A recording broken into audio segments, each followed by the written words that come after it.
All right, this is problem number 4, and once again, we have the situation of there's a ball here, and then it goes here. There is one little trick to this, though, I want to be clear on.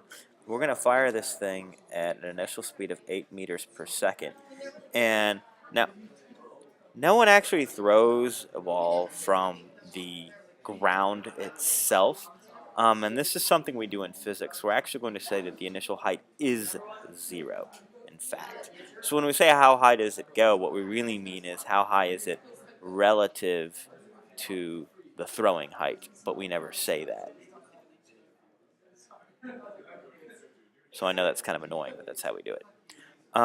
We don't know the time of flight. We don't know its maximum height. And we do know that at the top, its height is 0, or its velocity is 0. And we know that g is negative 9.81 meters per second squared. So that's the information that we have. So how high does it go? Let's actually go ahead and see if we can do something with that. So we have v squared equals v naught squared plus 2g y minus y naught. And we plug in our numbers. 0 squared equals 64 plus 2 times negative 9.81. Y minus y naught is going to end up being y minus 0. And we're going to end up getting y equals 64 divided by 2 times 9.81. And that's going to work out to be about 3.26 meters. I'm going to go ahead and check that.